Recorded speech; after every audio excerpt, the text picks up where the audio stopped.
আপনি কি জানেন, যখন আমরা প্রথমবার উত্তেজনার ঠেলায় ফেসবুক আইডি খুলে ফটো আপলোড দেই, সেই ফটোতে কি ধরনের কমেন্টস আসতো বা কেমন কমেন্টস আসতো সেগুলো জানতে হলে পুরো ভিডিওটি দেখুন। আর যদি ভালো লাগে তাহলে অবশ্যই আপনার বন্ধুদের সাথে শেয়ার করে দিবেন। বেইমানি করা শিখি নাই, সাপোর্ট নিবেন, সাপোর্ট পাবেন। পাশে আছি, পাশে থাকবো। সাপোর্ট চাই, নিউ পোস্ট, প্রোফাইলটা ঘুরে আসার দাওয়াত রইল। 100% পাশে পাবেন। Follow back to back. ছবি তো নয়, যেন একটা তাজা ফুল। ইহা আসলে একটা অসাধারণ ছবি, অসাধারণ মুখভঙ্গি আর চোখের দৃষ্টি। মিষ্টি মুখের হালকা দুষ্ট হাসিতে চেহারাটা আরো বেশি ফুটে উঠেছে। চুলের স্টাইলটা তো বলতেই হয় না, আর পোশাকের যেরকম রং সেই রকম স্টাইল, সব মিলিয়ে অসাধারণ লাগছে। এরকম পোস্ট জাতি আগে দেখে নাই। ছবিটির ব্যাকগ্রাউন্ড অসাধারণ হয়েছে, যেটা আমার মনকে ছুঁয়ে গেছে। এখানে ক্যামেরার পর্যাপ্ত পরিমাণ ব্যবহার হয়েছে, সঠিক জায়গা থেকে সঠিকভাবে ফ্রেমিং করা হয়েছে ছবিটি তোলার জন্য। আর এই ছবিটি যে তুলেছে তাকেও অনেক ধন্যবাদ জানাই। আর এই ছবিটির এডিটিং এটার মহত্ব আরও বাড়িয়ে দিয়েছে। মেয়েদের হিংসার কারণ হবে এই ছবিটি।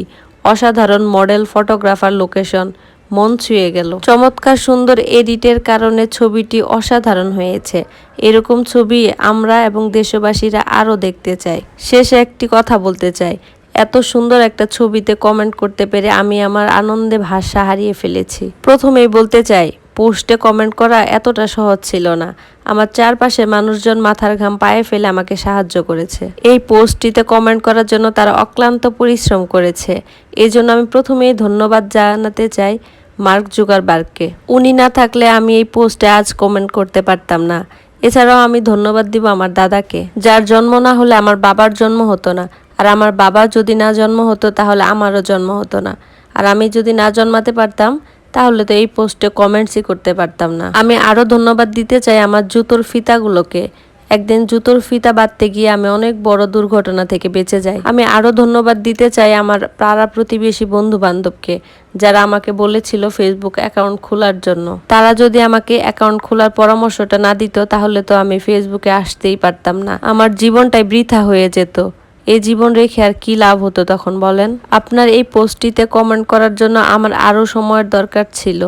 অনেক সময় নিয়ে আপনার পোস্টটিতে আমি কমেন্ট করতাম, কিন্তু আসলে বেশি কথা বলা আমি পছন্দ করি না। আমি আর বেশি কিছু লিখতে পারছি না, কারণ আমি আবার বেশি প্রশংসা করতে পারি না। বেশি কথার পোস্টে আমি আবার কমেন্টস করতে পারি না।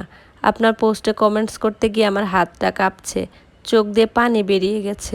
আনন্দে আমি আত্মহারা হয়ে গেছি। এই সুখ আমি কাকে দেখাবো? আজ নিজেকে ধন্য মনে হচ্ছে আপনার পোস্টে কমেন্টস করতে পেরে। ধন্যবাদ।